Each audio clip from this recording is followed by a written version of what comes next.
Bien, buenas tardes, chicos, para todos. Primeramente, desearle un nuevo año fructífero, este 2021. Bueno, ya la gran mayoría me conocen, que compartimos con ustedes el tiempo de la nivelación.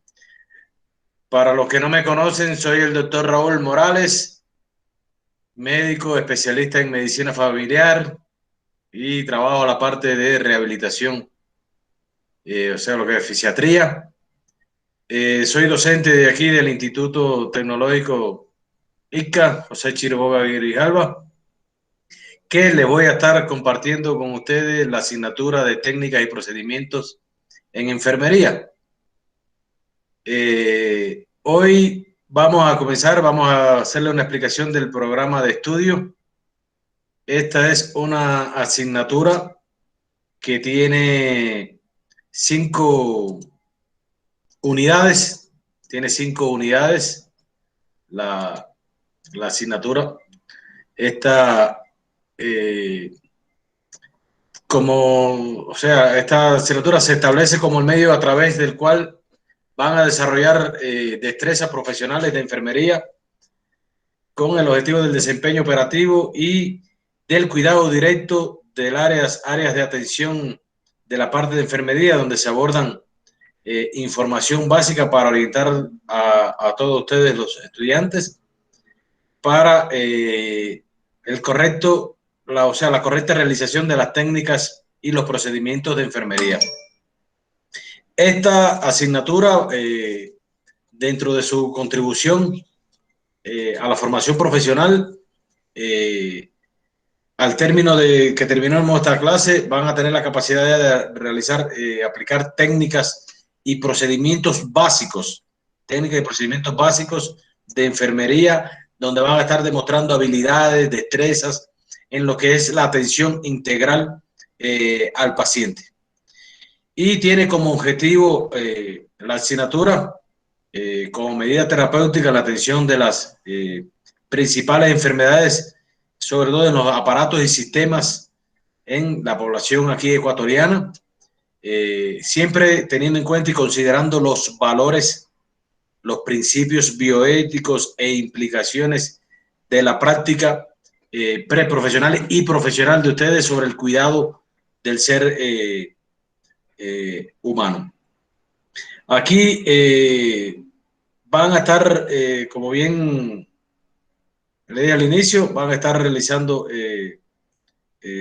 técnicas, van a estar conociendo diferentes formas de hacer las correctas técnicas. De todas maneras, al final debemos de estar haciendo alguna semana de práctica, esperemos eso, en los laboratorios que ya están hechos en San Lorenzo, y esperemos que la pandemia esta nos deje también poder llegar nuevamente con ustedes hasta allá y poder explicarle un poco más las cosas presencialmente. Esperemos todo se vaya a la normalidad, que hoy por hoy, como todos saben, la situación que hay es bien compleja en el país sobre el tema del COVID, y entonces hay que guardar todas las medidas de bioseguridad, y hoy por hoy una de ellas es esta del tema de porque es posible que se vuelva a lo que es el confinamiento, y entonces hay que cuidarse. De todas maneras, trataremos por esta vía de darle la clase lo mejor posible. Les pido, chicos, a todos que prendan sus cámaras para poder tomar la asistencia, porque yo tomo la asistencia por las cámaras prendidas. Recuerden que esta está grabándose. Nosotros grabamos todas las clases, la vamos a estar grabando y se van a estar subiendo a la plataforma de ustedes. La vamos a estar subiendo a la plataforma las clases. Todas las clases que nosotros estemos compartiendo con ustedes van a subirse a la plataforma. De todas maneras, van a haber en ocasiones algunas clases que puede ser que se le tengan que dar, que yo las grabe y sean asincrónicas. Yo las grabe y se las ponga a ustedes en la plataforma para que ustedes las vean, las revisen y después entonces en la próxima clase lo discutiríamos entonces y haríamos presentaciones y demás. Hoy tendremos clases y en el día de mañana nos corresponde clase nuevamente. Nos corresponde clase nuevamente a la 1 de la tarde, que es el horario que está establecido normalmente con ustedes. En el horario de la tarde estaremos compartiendo con ustedes, así que le digo.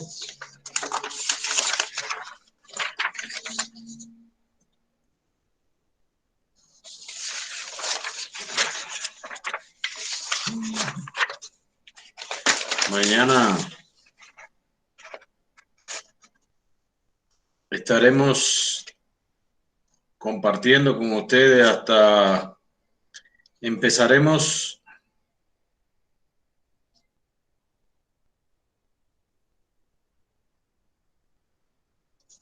la clase debe de empezar mañana a las 11:20 de la mañana.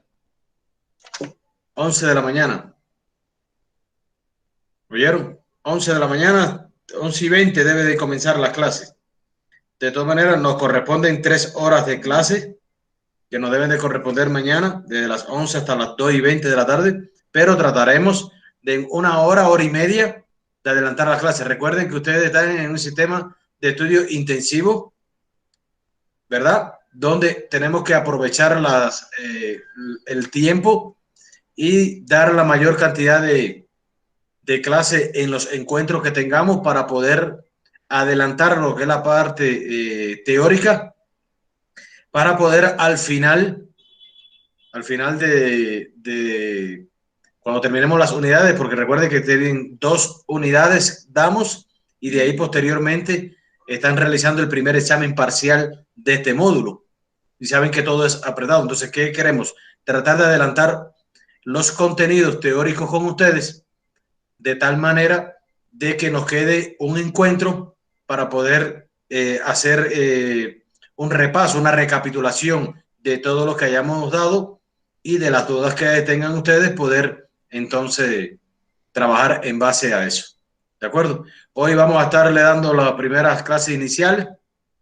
Mañana estaremos comenzando a ustedes tienen clase mañana, deben de tener clase mañana de 7:30 a 10:30.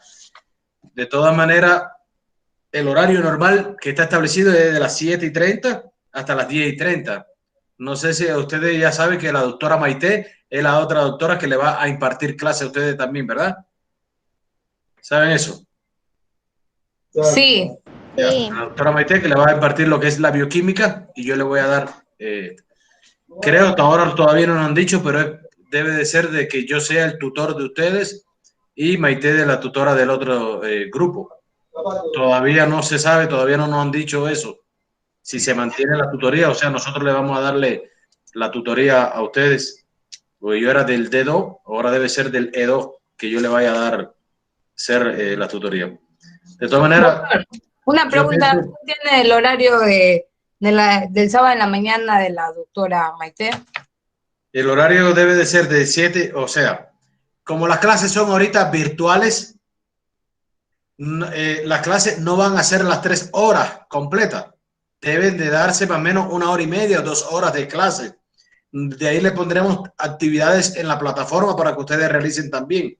Eso ustedes se ponen de acuerdo con la doctora, pero el horario que está establecido es comenzar a las 7:30 las clases.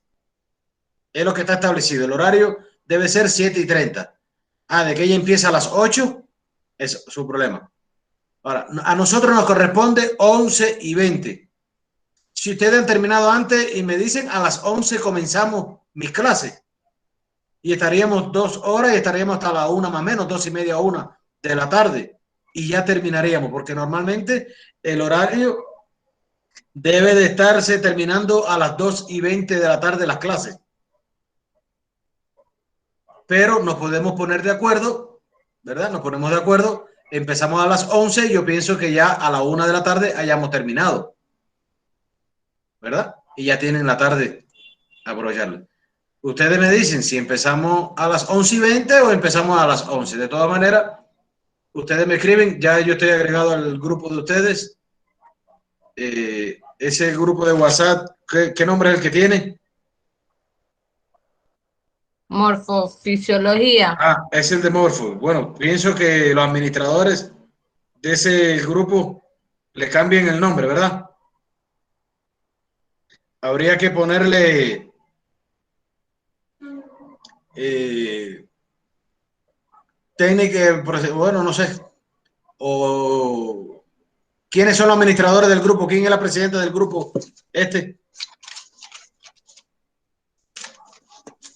quién es la presidenta del grupo, chicos, el presidente o la presidenta. La presidenta Emily Vidal, profe. Emily, ¿y Emily no está?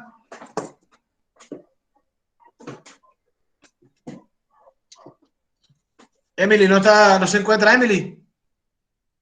No, parece que no, profe.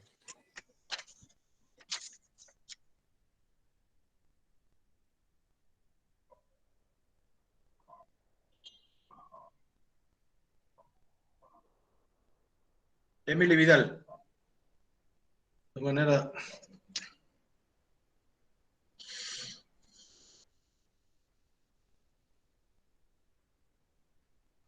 Bueno, de todas maneras, cualquiera de ustedes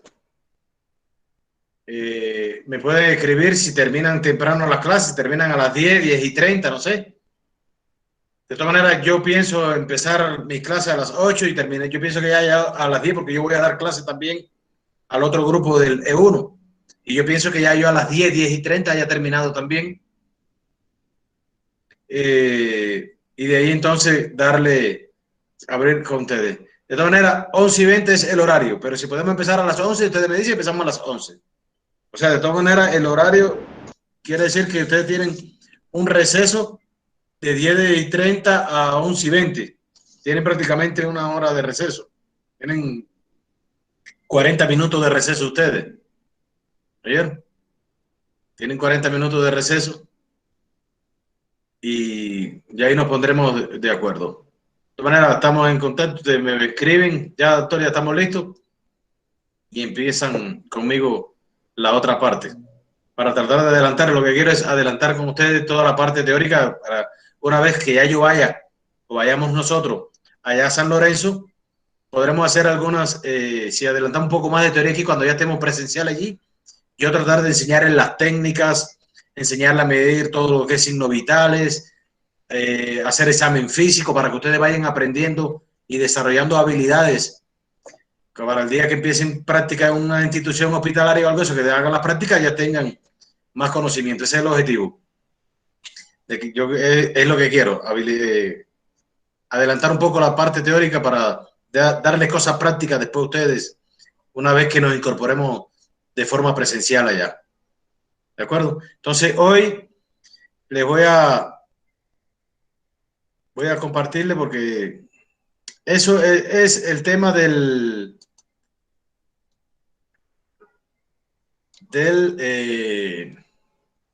programa de estudio. Ahora, como les dije, tiene 5 unidades.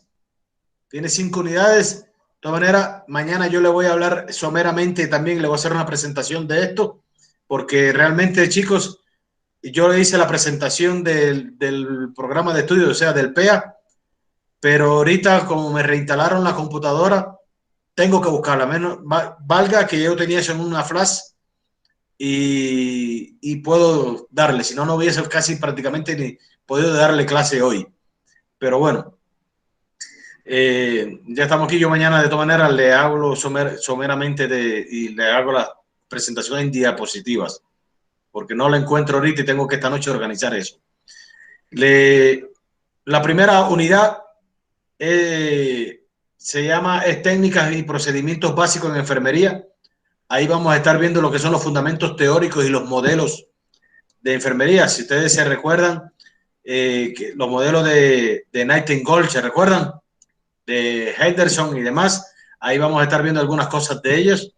Vamos a estar viendo en la unidad número 2 las técnicas y procedimientos de enfermería ya en lo que son afecciones respiratorias y afecciones cardiovasculares. Todos saben cuáles son las afecciones respiratorias, ¿verdad?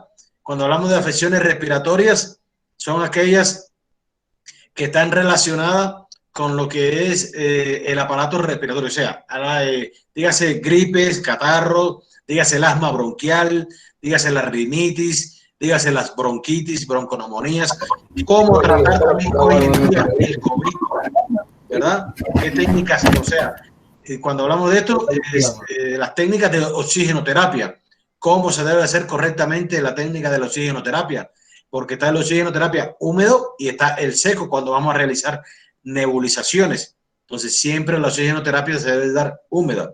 Entonces, esas cosas se las vamos a estar dando, le vamos a estar explicando y enseñándole también algunos tipos de ejercicios respiratorios, o sea, sobre todo lo que es la fisioterapia respiratoria, hablarle de la fisioterapia respiratoria, hablarle de las nebulizaciones, de manejos de drenajes, manejo de drenaje, cómo se hacen los drenajes, cómo se vierten los líquidos y demás. Todo eso se lo vamos a estar compartiendo con ustedes.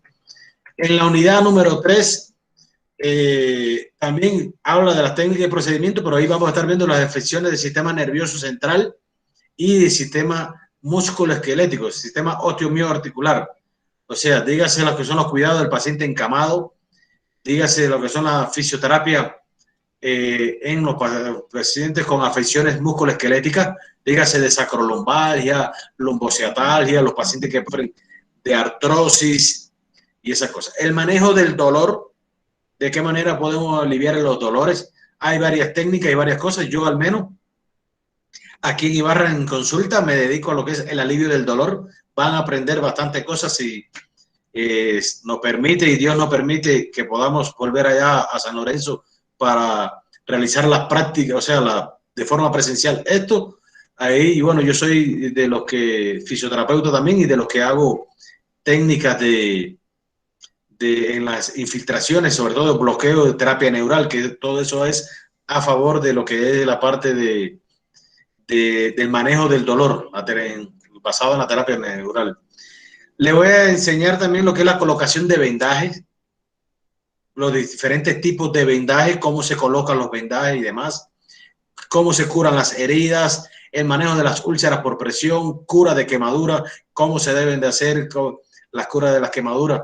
Cada cual tiene su técnica, o sea, yo le voy a enseñar esa técnica correcta, pero también le hablaré y le diré algunas de las técnicas sobre la experiencia, porque yo trabajé hace muchos años también en salas de quemado, en salas de caumatología. Hace muchos años trabajé en ella y tengo experiencia de cómo curar a los quemados también. Y bueno, le trataré de transmitir y de ayudarles a ustedes con mis conocimientos también. La otra unidad número 4 está basada en lo que son las infecciones genitourinarias y gastrointestinales. Cuando hablamos de enfermedades genitourinarias, son las del aparato renal, ¿verdad? Dígase infecciones del tracto urinario, la cistitis y demás. De ahí estaremos con ustedes también explicándoles cómo se realiza el cateterismo vesical, o sea, cómo se colocan las ondas vesicales, tanto en la mujer como en el hombre. Le trataré de enseñar también los diferentes tipos de sondas que se colocan, Nelaton, la sonda Nelaton, la sonda de Foley, que son algunas que se colocan para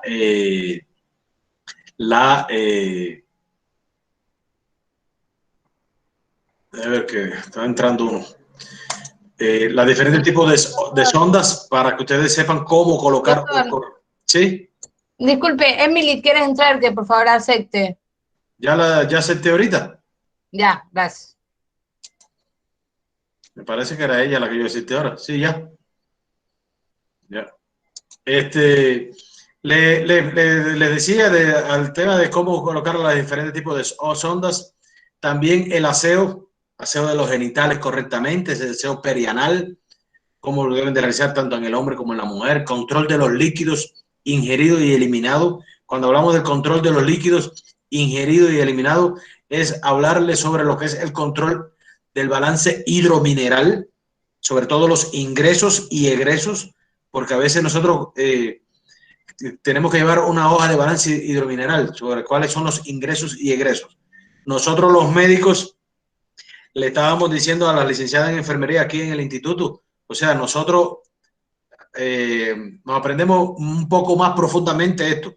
Pero bueno, ¿qué queremos? Darle a ustedes lo que son los ingresos y egresos y algunas de las experiencias de las que tenemos nosotros como médicos, tanto la doctora como yo también, del manejo de los pacientes, sobre todo operados, que hay que evaluarlo en los pacientes también que se encuentran en terapia intensiva, que se hace un correcto balance hidromineral para ver cuáles son todas sus entradas, desde un vaso de agua o de los sueros que se le ponen al paciente, de la cantidad de orina que elimina el paciente en 24 horas, del sudor, todo eso hay que medirlo, de la temperatura, cuando el paciente tiene fiebre, temperatura, hay eliminación brusca de líquido, lo que nos decían las licenciadas que ustedes no manejan eso, pero bueno, nosotros trataremos de explicarle y hablarle de esto para que al menos tengan nociones y cultura médica también, no solamente a ver cuáles son ingresos y egresos. ¿Qué serían los ingresos? Todo el agua, alimentos que ustedes ingieran. Y los egresos, ¿cómo lo miden ustedes? La orina que se eliminan a través de la sonda o que el paciente se le ponga un frasco para poder medirle, y las heces fecales que hagan en el día, que se calculan entre... Bueno, nosotros le trataremos de hablarle algunas otras cosas más para que ustedes al menos tengan cultura y sepan de esto. También ahí estaremos hablando de lo que es el cateterismo nasogástrico y de los alimentos por gabaje. Lo que es el cateterismo nasogástrico es el aprender ustedes a colocar las sondas nasogástricas, los levines, ¿verdad? ¿Saben, por ejemplo, han visto alguna vez alguna sonda de Levin, que es un tramo largo, de la correcta técnica que se utiliza tanto como medio diagnóstico, también como para realizar lavado gástrico, como para la introducción de alimentos y de medicamentos también. Tiene varios usos, ¿verdad? Y es otra de las vías de administración de medicamentos, la vía nasogástrica. Bueno, ya ustedes también lo verán en lo que es la asignatura de administración de medicamentos. Bueno, esa asignatura yo la imparto también aquí en el segundo semestre, la acabé de impartir ahorita. Pero bueno, ya ahí le explicaremos también algunas de las cosas, de las ventajas y de las desventajas que tienen estas técnicas, al menos, y que ustedes aprendan a hacerlo. También sobre todo lo que es la nutrición parenteral total y parcial. Cuando hablamos de nutrición parenteral, parcial y total, es la colocación de sueros. O sea, hay pacientes que tienen suspendida la vía oral, ¿verdad? Cuando hablamos de vía oral es que no pueden comer, no pueden tolerar, dígase, porque están operados o porque están depauperados o están inconscientes, y entonces nosotros le ponemos una nutrición parenteral, que puede ser parcial o total en dependencia. Ya eso se lo estaremos explicando en el transcurso de las clases también. La colocación de enemas. ¿Saben lo que es la colocación de enemas? Que aquí se habla en el argot popular, colocación de lavados, ¿verdad? Me tengo que poner un lavado para hacerme una prueba. Eso se llama enemas evacuantes. Hay distintos tipos de enemas. Ahí también le estaremos explicando, porque es otra de las vías de administración de medicamentos, que puede ser diagnóstico y puede ser terapéutico. Ahí le estaremos explicando y hablándole de estas técnicas también. Los cuidados de la colostomía. ¿Han escuchado algún día lo que es una colostomía? ¿Verdad? Una colostomía es cuando se hace una operación al paciente y el paciente elimina sus heces fecales por una bolsa, ¿verdad? Dígase que se coloca a nivel de los intestinos, a nivel de los flancos, en el abdomen. Si se recuerdan que ustedes cuando dieron en morfofisiología, el abdomen se divide en 9 cuadrantes, ¿verdad? Tiene 9 cuadrantes. Hipocondrio derecho, flanco izquierdo y fosa ilíaca izquierda, ¿verdad? Epigastrio, mesogastrio e hipogastrio. Y lo que es hipocondrio izquierdo, flanco izquierdo y fosa ilíaca izquierda. Entonces, en los flancos casi siempre es donde se colocan lo que es las colostomías, dígase en el flanco derecho o flanco izquierdo, que pueden ser temporales o pueden ser definitivas. Por ejemplo, un paciente que esté operado de una oclusión intestinal o de una obstrucción intestinal, que no es lo mismo oclusión que obstrucción intestinal, y entonces se le hace una colostomía de forma temporal. Cuando se habla en temporal puede ser de 3 a 6 meses. Hay otros pacientes que se le hacen, por ejemplo, de que sean permanentes. Dígase a aquellos pacientes cuando se hace una séresis, para hablarle, para que me entiendan, se pica el intestino, un asa intestinal de un lado y de otro y se hace una anastomosis. No se puede hacer anastomosis porque tiene una masa tumoral, o sea, un cáncer de colon, dígase izquierdo o derecho, y entonces se interrumpen por ahí, se hace la histérisis de la tumoración, de la masa tumoral, y por ahí entonces sacan las asas intestinales para que el paciente defeque, y ahí se llama la colostomía. Todos esos cuidados se los estaremos explicando. También lo que es el cuidado del pie diabético, el cuidado del pie diabético. Y yo afortunadamente, yo en Cuba pasé cursos de pie diabético, sobre todo la colocación del EverPro. No sé si ustedes habrán escuchado alguna vez de esa vacuna. Es una vacuna que se llama así EverPro. Eso es para pacientes diabéticos. Por eso siempre, ya ustedes estudiaron en morfofisiopatología, algunas enfermedades del hablar, ¿verdad? Sobre todo de las enfermedades de endocrino-metabólicas. Hablaron de la diabetes mellitus, que el paciente diabético, ¿verdad? Paciente diabético, hay dos cosas que tiene que cuidarse. Una es la boca y la otra es los pies. ¿Por qué se deben de cuidar los pies el paciente? Y la boca. La boca porque al hacer transgresiones de dietética se descompensa el paciente y entonces hace hiperglicemias a repeticiones. No es que coma demasiado o que deje de comer. Si deja de comer, hacen hipoglicemia. Si come demasiado, hacen hiperglicemia. Ahora bien, las hiperglicemias no matan, pero las hipoglicemias sí matan instantáneamente. Si ustedes habrán visto algún paciente diabético que conozcan o hayan visto a alguien que empieza con sudoraciones profusas, palidez cutánea y mucosa, ¿verdad? Y se desmayan. Esos pacientes que hacen hacen hipotensión y demás, por una hipoglicemia pueden fallecer porque hacen un paro cardiorrespiratorio o hacen un infarto agudo del miocardio y fallecen. Doctor, ¿sí? Yo ahorita tengo casi algo relacionado así.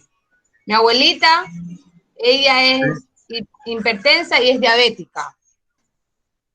Ya. Pero ella tiene una herida en el pie. ¿Sí? Y se descompensó. Claro. La presión la tenía normal, pero la glucosa se la había bajado. ¿Cómo se llama ahí? A ver, ¿cómo se llama? Cuando la glucosa baja se llama hipoglicemia. Y cuando la glicemia está por encima de los valores normales, se llama hiperglicemia. ¿Verdad? Ahora, cuando hay las hiperglicemias, pueden traer consigo infecciones rápidas en los pacientes, ¿verdad? Que sean más propensos a infecciones, sobre todo de las heridas. Un diabético, si está con una herida en el pie, tiene que colocarle antibiótico de inmediato. Siempre hay que cubrirlo con antibiótico, hacer reposo, y si no es alérgica al yodo, cúrala con yodo povidona. Aquí se llama betadine o se llama también yodopovidona. Vienen unos frascos color tabaco, así más o menos. Yo lo he comprado, lo he visto en los consultorios que yo he trabajado. La cura con eso nada más. Con eso la estaba curando y sí le está haciendo bien. Y eso la seca, esa la va a secar bien. Ahora, no le he visto la herida, sí, habría que verle la herida. Cualquier cosa, tirarle una foto después y me la envía. Y yo te digo lo que va a hacer. Ahora, eso es lo que decía, tienen que ver el pie. Hay esa vacuna que se hizo en Cuba se hizo esa vacuna de la EverPro, que eso es para revitalizar los tejidos y echa sangre, o sea, echa carne, o sea, tejido granuloso, enseguida el paciente y se rellena y vuelve a la normalidad. Porque hay ocasiones que los pacientes con pie diabético hay que hacerle microamputaciones, hay que picar en la pierna, en los pies. Los dedos casi siempre empiezan, o a veces hay que picar la pierna, miembro inferior, una pierna, y a veces es hasta el muslo, porque la gangrena, la gangrena puede subir rápido y la gangrena mata en cuestiones de minutos y de horas a cualquier paciente. Pues imagínense que a la gangrena, hay una gangrena, se llama la gangrena gaseosa, que es por un clostridium que se llama Clostridium perfringens, que eso es como un gas que empieza por un dedo y a veces en 24 horas está arriba del fémur, en el muslo, en la parte superior del muslo. En 24 horas, a veces. Y eso es mortal y, hay que, y mata al paciente de inmediato. Y hay que hacerle amputaciones enseguida. Eso tiene que cuidar. De todas maneras, le vamos a hablar de los cuidados del pie diabético y ahí le hablaremos un poco más de todas estas cosas. Hoy lo que le estoy haciendo es un resumen de esto, de lo que vamos a estar compartiendo con ustedes. De ahí también estaremos viendo los procesos, la parte administrativa y asistenciales y técnicas de registro. Cuando hablamos de esto es acerca de lo que es la admisión, la transferencia, la referencia de los pacientes, las interconsultas y las altas del paciente, las normas y procedimientos, los registros que deben de llevarse en las historias clínicas, en el CARDEC, los reportes, los cambios de turno, la ronda de enfermería, etcétera, que van a estar ustedes viendo en el discursar de los días. Esos son lo que vamos a estar impartiendo, las 5 unidades que vamos a estar impartiendo con ustedes. ¿Vieron? ¿Alguna duda con esto al respecto? ¿Nada? Bueno, entonces quiero compartirle, porque vamos a empezar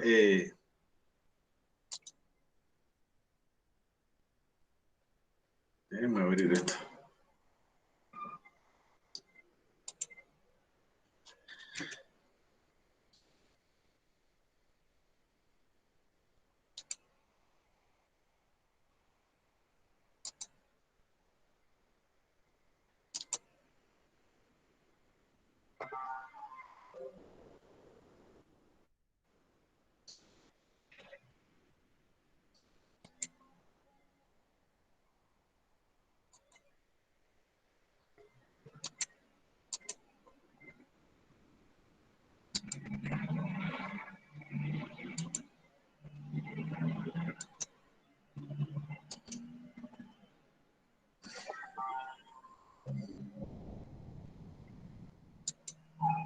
Déjenme ver que porque es que esto ahora me han cambiado todas estas cosas.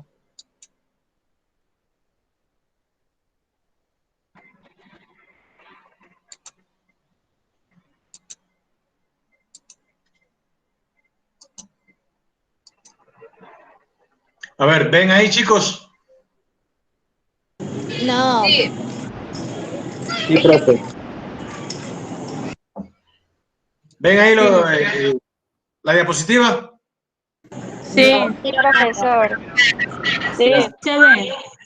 Bueno, el primer tema que vamos a estar evaluando hoy, o sea, que vamos a estar compartiendo con todos hoy, es acerca de los fundamentos de enfermería.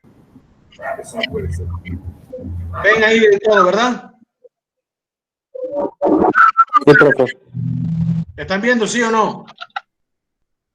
Sí. Sí, yo sí miro. profe. Sí. Entonces, ya. Entonces, la definición de fundamento. En el latín es donde se encuentra el origen etimológico del término fundamento, y es que es fruto de la suma de dos componentes de dicha lengua. El sustantivo va a ser fundus, que es sinónimo de base o fondo, y el sufijo mento, que es equivalente a instrumento o medio, ¿verdad?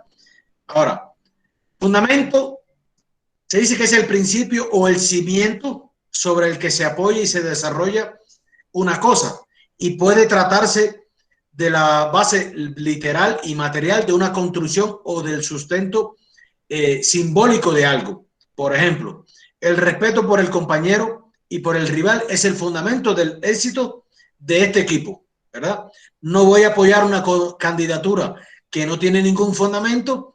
O sea, el edificio tiene falencias desde su fundamento. O sea, tiene errores, tiene problemas desde desde su fundamento. O sea, fundamento no es más que el principio o cimiento sobre el que se apoya y se desarrolla una cosa. Esa es la definición como tal. Ahora, cuando se habla además de cualquiera de las diversas disciplinas existentes, es habitual que se recurra al uso del término fundamento. Y es que se emplea con el claro propósito siempre de dejar constancia de los pilares y reglas que tienen cada una de aquellas.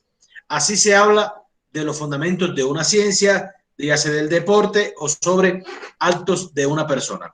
El concepto siempre se utiliza para nombrar al motivo o razón con que se pretende asegurar o afianzar algo como tal.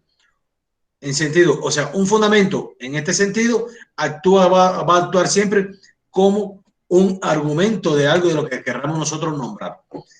Bueno, hoy en día en la práctica de enfermería como profesión siempre se guía constantemente con un acervo de investigación, o sea, con revisiones bibliográficas, de investigaciones científicas que le va a ayudar a identificar problemas y a tomar decisiones para resolverlos. Y se guía por el principio de las ciencias sociales, biológicas y físicas. Siempre lo que son las prácticas de enfermería, o sea, todas las técnicas, cuando hablamos de práctica, estamos hablando de todas las técnicas de enfermería y los procedimientos que tengamos que hacer, pero todo esto en relación a todas las investigaciones y los problemas que se identifican tanto en las comunidades o en el individuo como tal, siempre esto nos permite tomar decisiones y va a estar basado en lo que son las ciencias sociales, biológicas y sociales, físicas, todo también. Ahora, ¿qué es un principio? Un principio es un hecho probado o un grupo de hechos tan relacionados entre sí que formulen una ley o una teoría generalmente admitida o una ley moral aceptada por la mayoría de la sociedad. Deben considerarse como principios. Chicos, le digo, deben ustedes cuando yo le diga, ojo con esto, anótenlo. De todas maneras, todas estas diapositivas yo las subo a la plataforma y van a estar en la plataforma las diapositivas y van a estar estas clases. Pero cuando le digamos, ojo con estos conceptos, yo siempre pongo conceptos en los exámenes cuando son sobre todo virtuales. Si nos toca realizar exámenes virtuales, vamos a poner concepto casi siempre. Entonces, ojo con el concepto de qué es un principio. Proposición breve de valor o verdad fundamentalmente que debe seguirse siempre.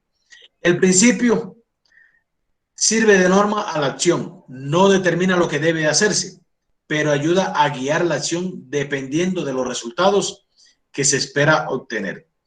Son innumerables los principios que sirven para guiar la práctica de enfermería y estos se van a derivar de lo que es la psicología, por eso habla de que se deriva de varias ciencias, ¿verdad? De la psicología, de la sociología, de la antropología, de la química, de la física, de la anatomía, de la fisiología, de la microbiología, etcétera, etcétera. Sin embargo, hay 4 que son muy vastos y que sobresalen por la contribución al ejercicio de lo que es la enfermería. Siempre todos los principios van a estar basados científicamente, ¿verdad? Para poder lograr la actividad que nosotros queremos dar ahora. Ojo con los principios fundamentales de la enfermería. Ojo con esto. Y porque yo en cada clase siempre voy preguntando, a ver, de la clase anterior, háblenme de lo que son los principios de enfermería. Y entonces, ¿cuáles son los principios de enfermería? Van a ustedes a estar contestándome entonces. Hay que empezar a estudiar desde hoy ya porque mañana empezamos a hacer evaluaciones. Respetar la individualidad de las personas es el número 1. Siempre tenemos que lograr respetar la individualidad de las personas. Satisfacer las necesidades fisiológicas. ¿Cuáles serían satisfacer las necesidades fisiológicas del paciente? ¿Verdad? Ahí vamos a estar evaluando todas, de velar por el sueño, la comida, o sea, la alimentación, el sueño, necesidades fisiológicas normales que nos corresponden, que son innatas, de orinar, defecar, las actividades de la vida diaria, vestirse, caminar, demás. Es lo que está dentro de los principios fundamentales de la enfermería. Proteger al ser humano de agentes externos que causan enfermedades. Es otro principio, proteger al ser humano de agentes externos que causan enfermedades. Contribuir a la restitución pronta de la salud del usuario de manera que pueda incorporarse a la sociedad. Cuando hablamos de contribuir a la restitución pronta de la salud del usuario, o sea, es tratar de brindarle la atención lo mejor posible al paciente para que este paciente se pueda reincorporar a la sociedad y pueda ser útil para la sociedad, tanto para la sociedad como para su familia, ¿verdad? Ahora, el primer principio, como se dice, respetar la individualidad de las personas. Todo paciente es un miembro individual de la sociedad que tiene derechos, privilegios, libertades que deben de respetarse sin distinción de raza, credo, posición social o económica. Por eso, nosotros siempre tenemos que respetar la individualidad de las personas, porque cada persona tiene sus propios derechos, sus privilegios, sus libertades y demás. ¿De acuerdo? Hay que saberse cada uno de los principios y hay que saberse en qué consiste cada uno de estos principios. ¿Correcto, chicos?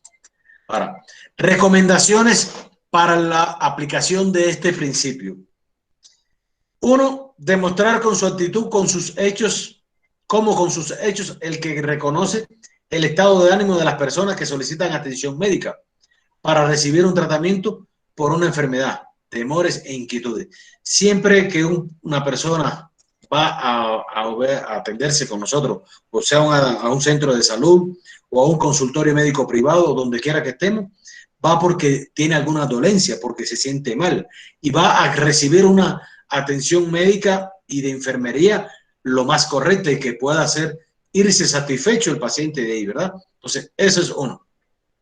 Esforzarse siempre por entender los problemas comunes a cada uno de los grupos de edades para tomarlos en consideración al establecer las relaciones con los pacientes.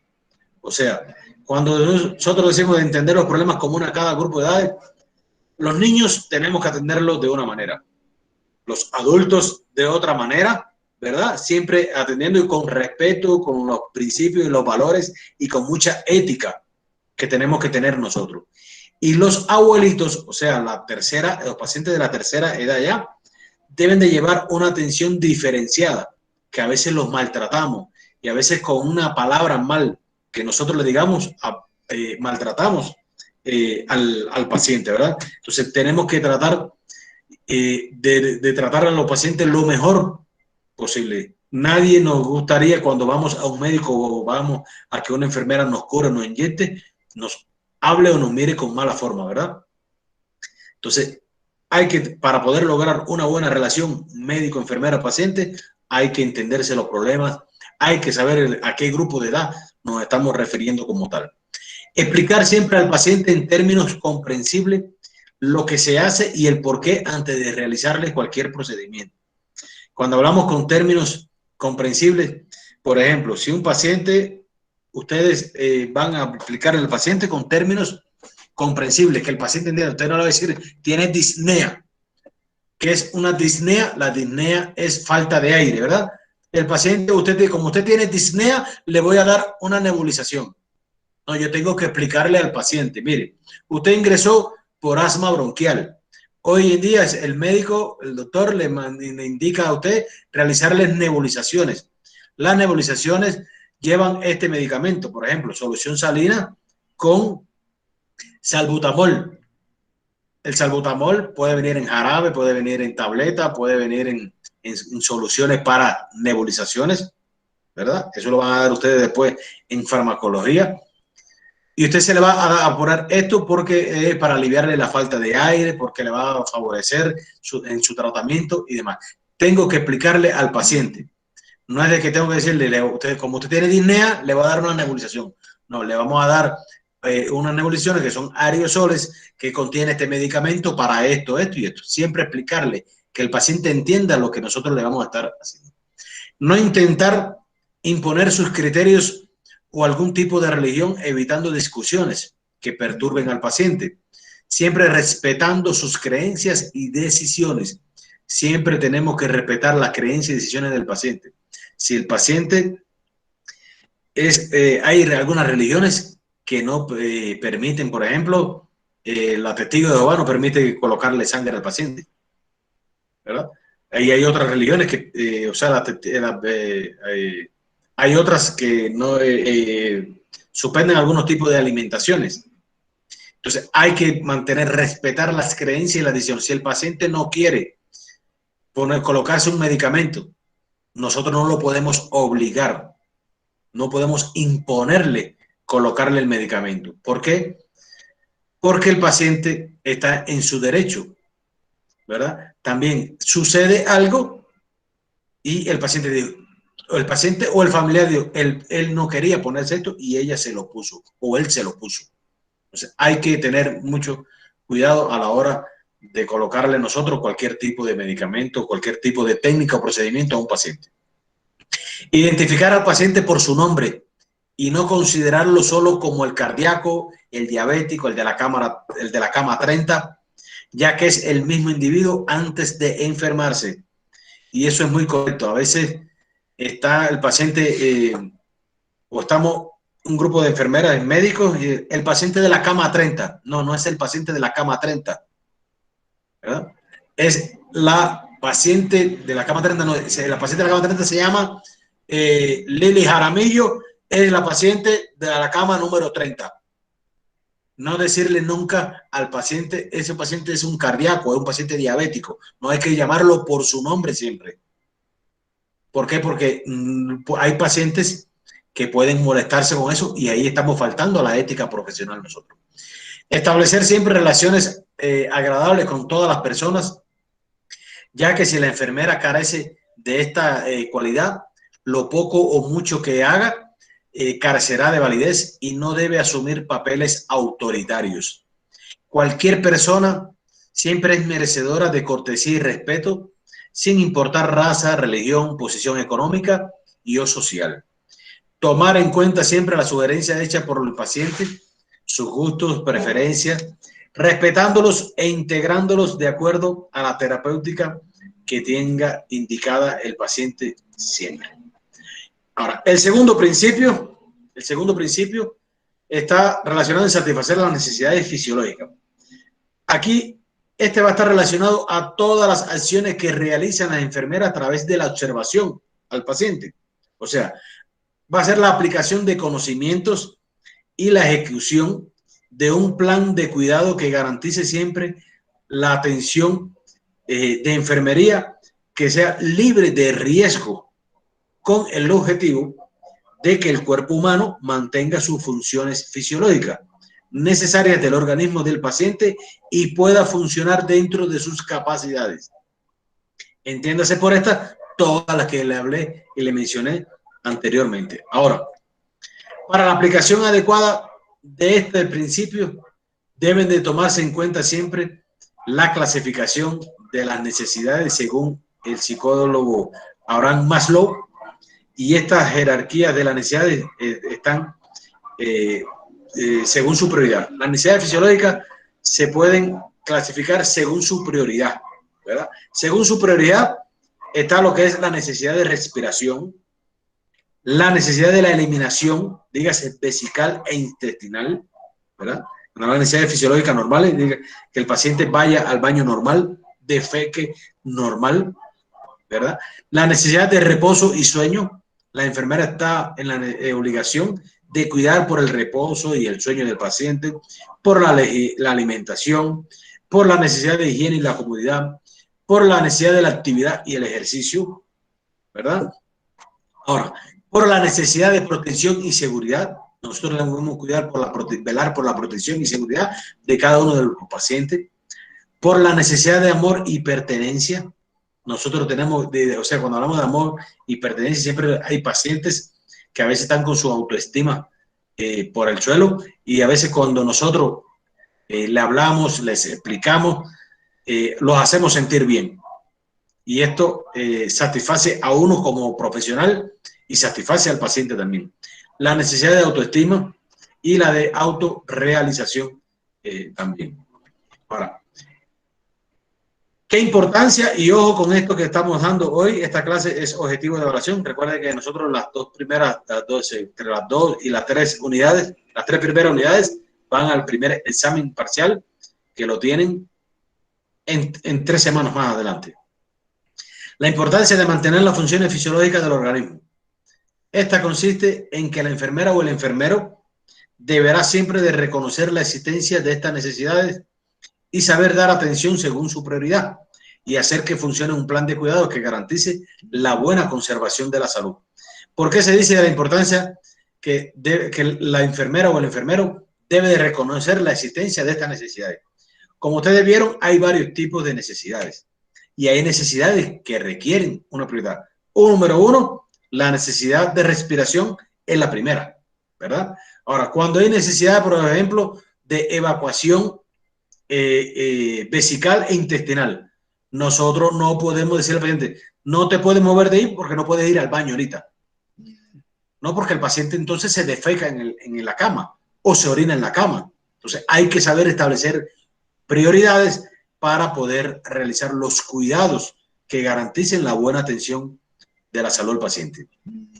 A través siempre de lo que es la satisfacción oportuna y eficaz de estas necesidades, se van a prevenir complicaciones que puedan estar agregadas a las enfermedades del paciente. Por ejemplo, si un paciente que tiene una paraplegia, ¿verdad? Una paraplegia es, por ejemplo, cuando el paciente no puede moverse, tuvo una enfermedad cerebrovascular, que tal vez le hablaron a ustedes anteriormente, y un paciente con una paraplegia es una secuela de una enfermedad cerebrovascular, dígase de una trombosis cerebral, de un infarto cerebral, de una embolia cerebral, de una hemorragia cerebral, que hay varios tipos de hemorragias cerebrales, y dejen alguna secuela. Entonces, si este paciente no se moviliza constantemente, se corre el riesgo que en el paciente se forman escaras por decúbito, la cual va a retrasar la recuperación del paciente. ¿Saben lo que son las escaras por decúbito, chicos? ¿Saben ustedes? No, profe. Las escaras son, ¿cómo le dicen ustedes aquí? Las costras. Por ejemplo, son costras secas que salen de la piel. Correcto. O sea, o usted tiene un grano y se le hace una carcasa negra, ¿verdad? Dura. Sí, profe, pero ahí se descara, pero dice decúbito, pero que en alguna otra, porque decúbito es una posición. Correcto. Las escaras, lo que quiero es que me entienda para explicarle. Las escaras, para que vean a qué se parece. Usted se hace un grano, ¿verdad? En la piel. Me están viendo, ¿verdad? Usted hace un grano en la piel y se le hace una costra, creo que le dicen ustedes aquí. Una chanda. Como una chanda casi. Es como una herida. Como una herida, se le hace una costra, se le hace más duro, ¿verdad? Una costra ahí. Ahora, cuando se dice que se formen escaras por decúbito, los pacientes que están encamados, dígase, por ejemplo, este paciente que tiene una paraplegia, si no lo movemos constantemente todos los días, le realizamos fisioterapia, movilizamos la circulación de la piel ahí, se forman las escaras por decúbito, o sea, por estar acostado, y casi siempre salen donde en las prominencias óseas, pueden ser en los tobillos, pueden ser en los glúteos, pueden ser en las regiones de las escápulas, ¿saben dónde quedan las escápulas, verdad? Sí, profe. ¿Saben dónde quedan las escápulas? Sí. Ustedes vieron el sistema óseo en morfofisiología. ¿No saben dónde quedan las escápulas? Sí, atrás de la espalda, profe. Ah, correcto. Quiero que cuando yo le pregunte, me respondan. Ahora, puede salir acá en las escápulas, puede salir en los codos, puede salir hasta aquí en los brazos. ¿Por qué? Porque hay prominencias óseas. Casi siempre ya salen donde existen prominencias óseas. Y empiezan por un enrojecimiento de la piel. Un enrojecimiento de la piel pero cuando ese enrojecimiento de la piel empieza a salir ya, es porque hay tejido necrótico. Cuando hablamos de tejido necrótico, para que me entiendan, el tejido por dentro está necrosado, está muerto. Como no hay irrigación sanguínea, la piel descansa y no la mueves, no hay irrigación de los vasos sanguíneos ahí. Entonces, recuerden que está la piel, ¿verdad? Está la epidermis, está la dermis, está el tejido celular subcutáneo y después más adentro está el músculo. Ustedes deben de haber dado eso en morfofisiología. Ahora empieza por la piel con un enrojecimiento, ¿verdad? Por la epidermis. De ahí se va dañando la dermis, de ahí pasa el tejido celular subcutáneo más adentro y eso hace una necrosis. Necrosis es muerte del tejido celular subcutáneo y puede salir pus por ahí, puede salir pus y hay complicaciones. Doctor, es dura, ¿cierto? Es dura. Es dura, Petria, sí, es dura. Eso hay que retirar a veces. Hay veces que hay que decolar con una tijera. Se decola y se trata de que, porque ese tejido está muerto. Y entonces, con una tijera, una pinza, uno le recorta toda la piel esa por dentro y lo hace que bote sangre para poder reanimar el tejido y que haya circulación. Hay varios pacientes, sobre todo hay pacientes ancianitos ya, de 80, 90 años, que están postrados crónicos ya, que se complican con estas escaras y son bien feas. Eso es la importancia de mantener siempre las funciones fisiológicas del organismo. ¿Qué quiere decir? Que ustedes, por ejemplo, vemos un paciente o hacemos una visita de un domicilio, al domicilio de un paciente y un paciente, ya sea un anciano o ya sea algún paciente que haya tenido alguna enfermedad cerebrovascular, entonces hay que decir, hay que movilizarlo. ¿Cómo? Mirarlo para el lado de cúbito lateral derecho, de cúbito lateral izquierdo y así sucesivamente. Y pasarle la mano, frotarle para que haya activar lo que es la circulación. Esto está dentro de eso. Otro de la importancia está la satisfacción adecuada de estas necesidades, que disminuye siempre el riesgo a que está sometido el paciente, la cantidad de tiempo que esté en tratamiento y a su pronta recuperación.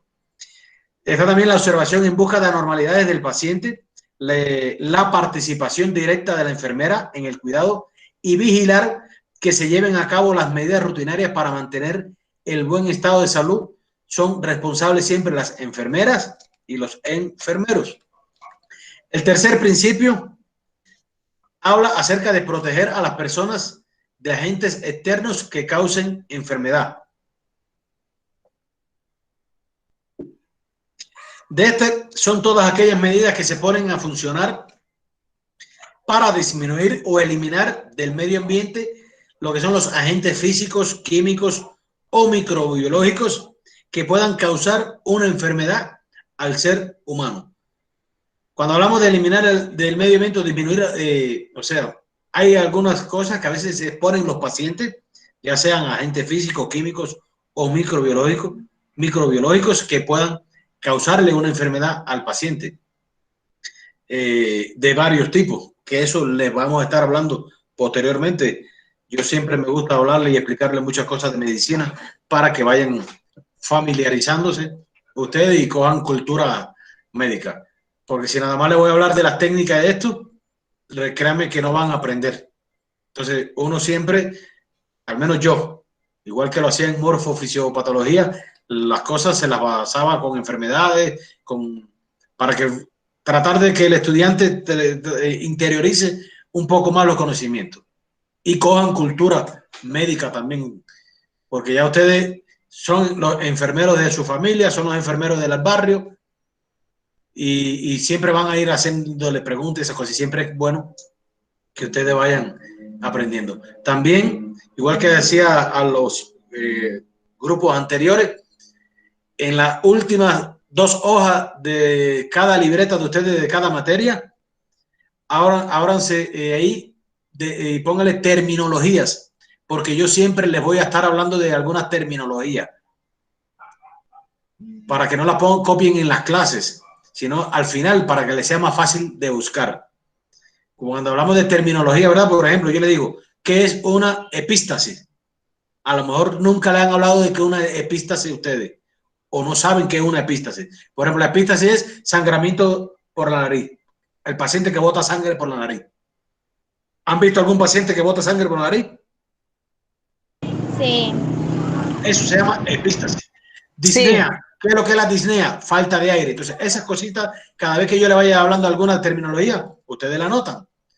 Porque eso le va a dar cultura a ustedes también y van a aprender. Ahora, la importancia de este principio, todos los altos avanzados en este principio incluyen desde lo que se consideran como de simple sentido común hasta lo que deben ser dirigidos por conocimientos muy técnicos, ya que siempre es lamentablemente la enfermedad causada por circunstancias ingobernables, pero cuando se debe a un descuido es tragedia. Y es necesario que la enfermera siempre proteja al paciente de posibles riesgos en el ambiente, así como de lesiones innecesarias y de nuevas enfermedades. Las recomendaciones para la aplicación de este principio: la enfermera o el enfermero que administra medicamentos siempre debe poseer el conocimiento necesario sobre ello. Por eso a ustedes se le da farmacología. A veces muchas personas que dicen, no, yo sí sé inyectar, yo soy enfermero. No, el enfermero tiene que saber el medicamento para qué es lo que es. Por ejemplo, si yo voy a inyectarle a un paciente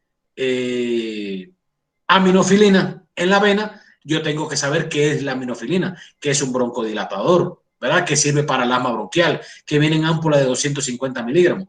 Esas cosas ustedes las van a aprender posteriormente, pero que tienen que tener conocimiento del medicamento que van a dar, qué acción tiene, cuál es la farmacocinesia que tiene el paciente, el medicamento, ¿verdad? Esas cosas, por eso es que ustedes aprenden, tienen que cumplir un horario establecido y de asignatura para esto. Así como de los tratamientos que se le aplican al paciente. Igual, si yo tengo un paciente, yo tengo que saber qué medicamentos se le van a aplicar a ese paciente. Y para esto tengo que saber la dosificación, la vía de administración y, o sea, la vía de administración en que voy yo a colocarle al paciente. Porque hay horarios equivocados en la administración de un medicamento, así como la mala aplicación de la técnica al realizar un procedimiento puede ocasionar lesiones temporales o permanentes en el paciente. Por eso cuando ustedes den administración de medicamentos, existen 5 correctos en la administración de medicamentos. Y uno es el medicamento correcto, ¿verdad? El paciente correcto, la dosis correcta, la vía correcta y la hora correcta en que le coloco el medicamento al paciente. Son los 5 correctos que debe saber toda enfermera y enfermero a la hora de colocar un medicamento. Lo primero es saber qué medicamento es el que le voy a poner al paciente. Y ahí ya a ustedes se les dará posteriormente, y tal vez yo le hable después si tenemos más tiempo, de cada uno de estos correctos y írselos explicando. Administrar medicamentos y aplicar tratamientos sin atender a los principios sobre los que operan es descuidar de manera irresponsable al principio fundamental de seguridad del paciente. Considerar que la prevención de enfermedades es responsabilidad de todos los que nos dedicamos al campo de la salud, y al levantar por primera vez a un enfermo después de una enfermedad prolongada, se deberá prever un posible desmayo y lo protegerá sosteniéndolo cuando se ponga de pie, acercándosele siempre a la silla, ya que puede caerse. ¿Qué quiere decir esto? Todo paciente que está hospitalizado, que lleva varios días encamado, que está en cama, la enfermera tiene que ayudarlo a sentarse primero, no es decir, póngase de pie que nos vamos, o vístase que ya nos vamos a hacerle un rayo X. No, siéntese, hay que esperar que el paciente se siente, mire hacia adelante, respire. ¿Por qué? Porque cuando el paciente está acostado en decúbito supino, ¿verdad? Que se incorpora y se sienta, se pone en bipedestación ya, aumenta el flujo de sangre al cerebro y puede darle mareo. Es que hasta cualquiera de nosotros, cuando nos acostamos y a veces nos levantamos de madrugada, que vamos a ir al baño a orinar, si te levantas apurado, tratas como que de moverte para los lados, ¿verdad? Y eso, entonces imagínense un paciente que está enfermo y que lleva varios días encamado. Entonces hay que siempre proteger al paciente y ayudarlo a levantar antes de ponerlo a deambular, para caminar. Ahora, dentro de las medidas de seguridad para proteger al paciente de agentes externos, Siempre realizarnos nosotros el lavado de las manos antes de cualquier procedimiento de tocar al paciente. Ojo con eso, y más hoy en día con todas estas enfermedades que existen, más con la pandemia. Si se está utilizando oxígeno en el cuarto del paciente, se prohibirá fumar. Los pisos nunca deben estar encerados o mojados cuando el paciente tenga que caminar. Si están limpiando las auxiliares generales, hay que esperar que terminen de limpiar y secar el piso para permitir al paciente que camine o sacarlo nosotros al pasillo. Las sillas de ruedas deben de estar siempre estables o con el seguro puesto. La cama del paciente siempre debe de mantenerse baja, al no ser que el paciente le hayan indicado que esté en posición de Fowler, que ya ustedes saben cuál es la posición de Fowler, ¿verdad?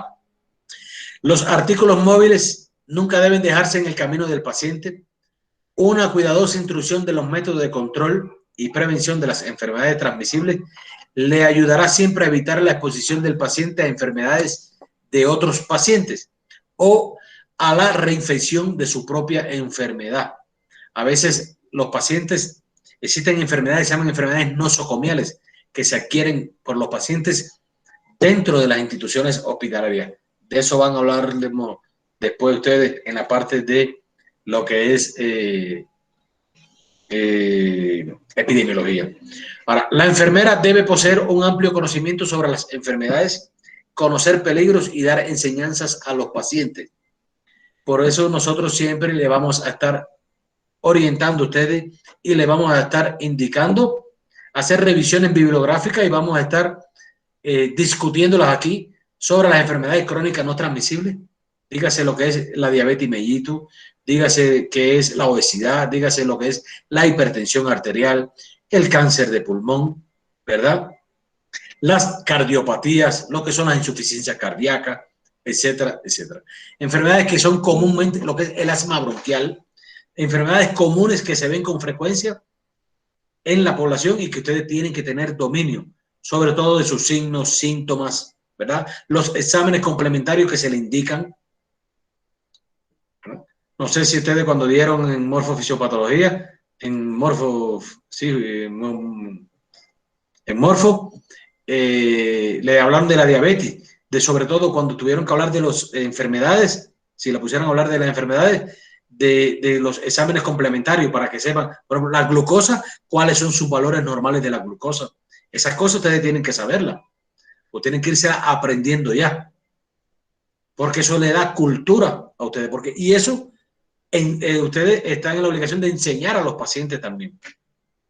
Ahora, nota importante, la enfermera o enfermero profesional posee un título registrado oficialmente que lo garantiza para ofrecer sus servicios sin riesgo para el paciente. Si la enfermera o enfermero aparece involucrada en un acto que perjudica al paciente, se pone a ser enjuiciada.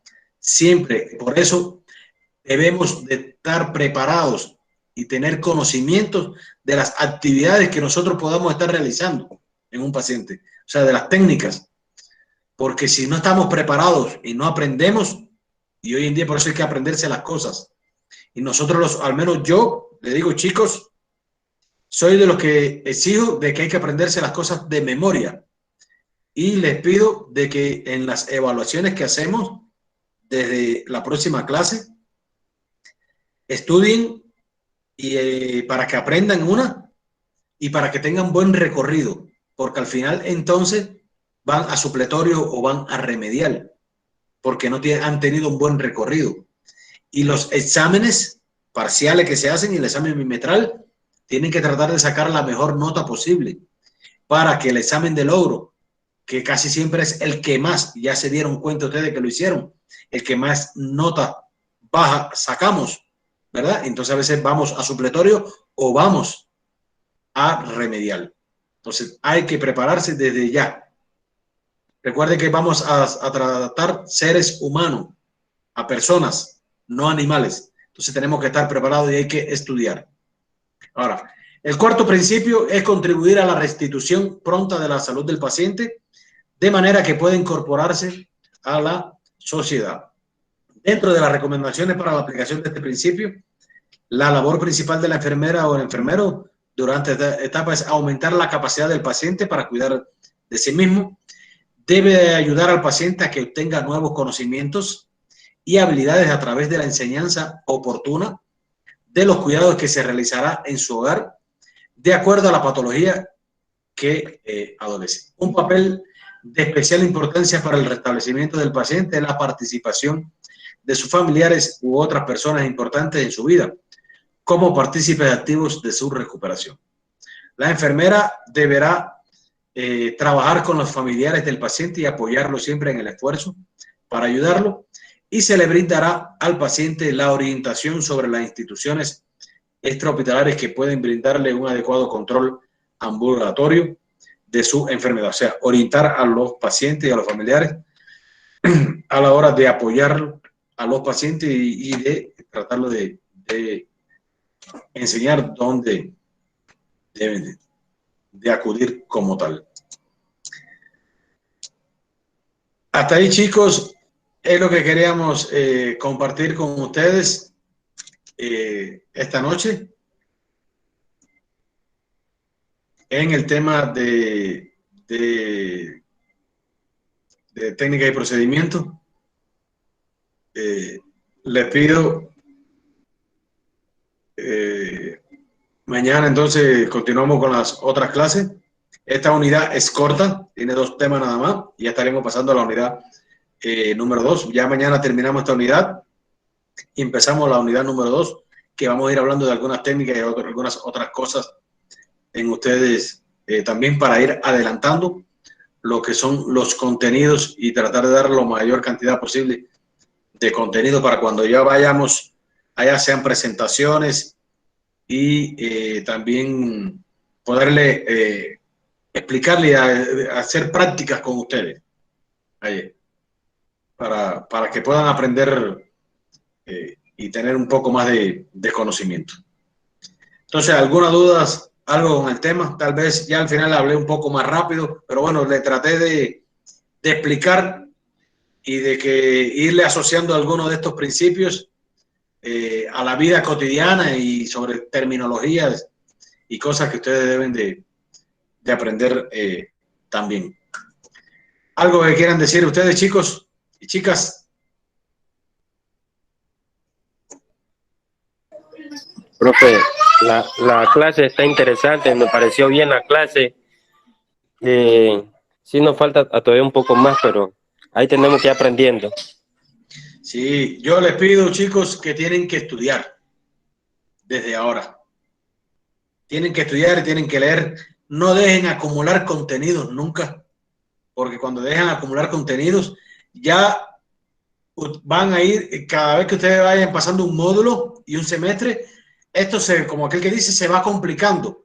O sea, van relacionando malas cosas con la especialidad de ustedes, con la enfermería. Ya ustedes van a empezar a ver técnicas y procedimientos como tal, ¿verdad? Y son cosas que tal vez en cualquier momento usted le va a ser útil. Y es feo, entonces, nosotros no saber colocarle una sonda, por ejemplo, vesical a un familiar de uno, dígase mamá, papá, un hermano, y a un hijo de uno, y no sepa. Entonces, esas técnicas y esas cosas hay que aprenderlas desde ahora, ya desde que estamos estudiando. No esperar a estar frente al paciente para aprender. Entonces, esas cosas hay que aprendérselas de memoria. La teoría, la práctica es fundamental, pero si no tengo teoría y sé cómo tengo que hacerlo, entonces fracaso. Hay que hacerlo de esa manera. ¿Bien? Hay que estudiar. Yo soy exigente. Me gusta que estudien bastante para que aprendan. Y me gusta enseñar. Le hablo muchas terminologías médicas. Le relaciono las cosas con enfermedades, porque, bueno, como tengo los conocimientos para eso, soy médico, especialista, tienen ustedes la oportunidad de que uno le pueda darle más conocimiento a ustedes y de que ustedes evacúen y aclaren dudas con nosotros también al respecto. ¿Entienden? Entonces, sí, pero sí hay que estudiar y hay que aprenderse las cosas. Y yo, aunque estemos virtual, yo sé quién se aprende las cosas y quién las lee textualmente. Porque a veces no aprendemos ni a leer virtualmente. Entonces leemos y leemos mal. Y al final dicen, no he aprendido nada. Cuando terminan el curso, el semestre o el módulo, no aprendí nada. Entonces por eso yo exijo y doy y las notas las llevo recio. Por eso el recorrido de ustedes es muy importante para que al final salgan bien todos. Y no vaya nadie a remediar, porque los remediales ahora van a ser todos en marzo.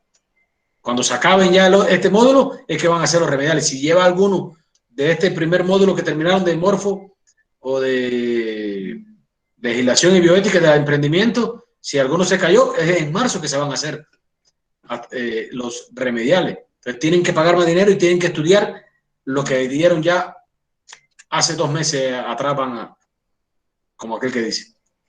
Entonces hay que estudiar desde ahora ya.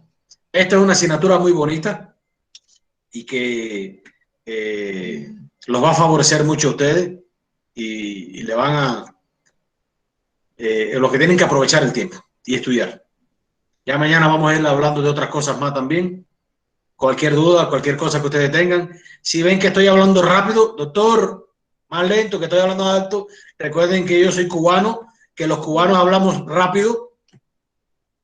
Y entonces, a veces, aunque ya me he acostumbrado, ya llevo 1 año dando clases y ya llevo unos meses dando clases virtual aquí, dimos ya un semestre completo y empezamos ahora nuevamente. Ya llevamos 2 semanas dándole a los anteriores clases también. Hoy es que empezamos con ustedes, pero llevamos 2 semanas dándole virtual desde que comenzó el año a los estudiantes que ya están culminando entre hoy y mañana ya este módulo, de los de aquí de Ibarra. Pero bueno, yo hablo despacio, pero siempre les voy a ir explicando. Pero si me ven que voy rápido, doctor, va rápido, dele suave. No hay problema, yo no me voy a enojar ni me voy a poner bravo por eso. Yo estoy para enseñarlos aquí a ustedes. ¿Oyeron? Bueno, entonces nos estamos viendo mañana. Mañana nos escribimos. Yo siempre le voy a mandar el link. Cuando yo mande el link, tienen 10 minutos para entrar. ¿Oyeron? 10 minutos para entrar. Por eso yo a veces los acomodo de los horarios. ¿Entienden? Puede ser, tal vez los viernes ahorita podamos estarlo haciendo, si vamos a mantenernos virtual. Si ustedes quieren, lo hacemos a las hoy, porque se me presentó este problema con la laptop. Pero si ustedes quieren, la hacemos a las 5 o la hacemos a las 7 de la noche o la hacemos a las 6. Nos ponemos de acuerdo. Yo sé que hay algunos que trabajan, que tienen su compromiso de trabajo. Entonces no pueden entrar o están conectados con el teléfono y apagan la cámara, entonces ni escuchan, ni aprenden, ni nada de eso. Entonces es mejor, si ya han terminado de trabajar, ya a las 6:30 o a las 7 lo hacemos.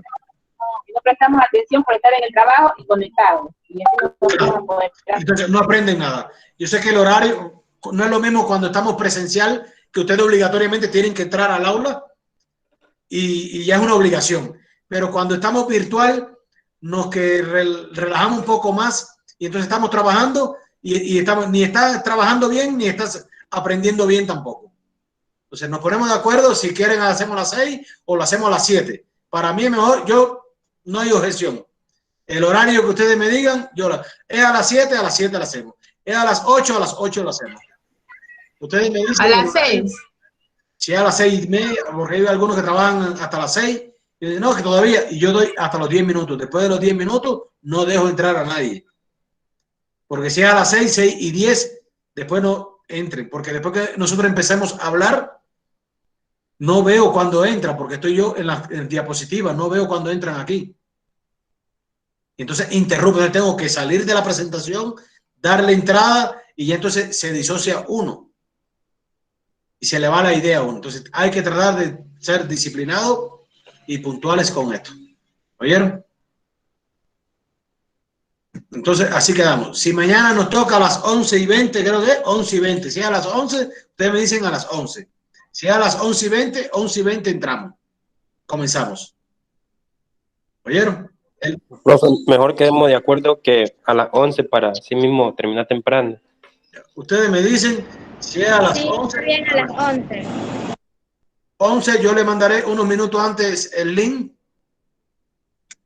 Bien, el link yo se lo mando 10, 15, 20 minutos antes Yo les mando y ya de ahí entonces ustedes se incorporan a la reunión. Le doy 10 minutos entonces. 11 de la mañana estamos entrando. ¿Oyeron? Profe, Sí. respecto a los 10 minutos que usted dice, no sé si es mi internet o es el de todo, que cuando yo ya estoy en la clase a veces se me desconecta, o sea, se me va el internet del teléfono. Ahí no sé si usted me irá a pase cuando ya el internet le reconecta, cuando ya el internet... Tienen que comunicarse por el WhatsApp con los compañeros de ustedes y decírmelo a mí, porque si no, entonces yo no, es que yo cuando ustedes están tratando de entrar, si yo estoy dando diapositiva o explicando, no los veo cuando ustedes entran. Tienen que escribirme el WhatsApp y ya yo por el teléfono mío, entonces yo lo revisaré. O por ahí, ustedes lo ven y dicen, doctor, hay un estudiante que se le cayó, que puede entrar. Sí, porque algunos vivimos en comunidad y es como que la señal es bien mala. Yo sé cómo es el internet. Es pésimo. Yo sé que el internet ya es pésimo. Pero por eso, se comunican con ustedes y ustedes mismos me dicen, doctor, a Jefferson se le cayó la conexión, necesito que le dé entrada, que está tratando de entrar. Y ya yo entonces le doy entrada. ¿Oyen? Pero sí, al menos que entren en los primeros 10 minutos. Ya después eso lo arreglamos en el camino. ¿Oyeron? ¿Alguna duda más? ¿Algo más que quieran? Bueno, ya todos me conocen a mí. Ya llevamos tiempo visitando ahí a San Lorenzo. Y ya ustedes saben, cualquier cosa, aquí estamos a la orden. Todos tienen mi teléfono, me pueden escribir tanto por el WhatsApp como por interno. Yo no soy de los docentes que se ponen bravos cuando le escriben o lo molestan porque me están escribiendo o que me llamaron a tal hora. Yo siempre, tiene que ser porque yo comencé a trabajar también ahorita en una spa de rehabilitación estética aquí, corporal y demás. Y entonces a veces tengo pacientes, estoy haciendo tratamientos faciales, de alivio de dolor y todas esas cosas que yo hago. Y puede ser que esté ocupado y tarde un poquito en responderle. Pero si no, yo casi siempre, los que me conocen a mí, de ahí de ustedes, siempre yo les he respondido los mensajes. Yo nunca lo dejo en visto a nadie. ¿Oyeron? Entonces, aquí estamos a la orden. ¿Algo más que quieran preguntar? Nada. ¿Todo bien? Entonces, darles las gracias a todos, chicas y chicos. Y mañana entonces nos estamos viendo a las 11. Gracias y tengan una feliz noche. Muchas gracias a usted. Gracias a usted, Gracias, doctor. profe.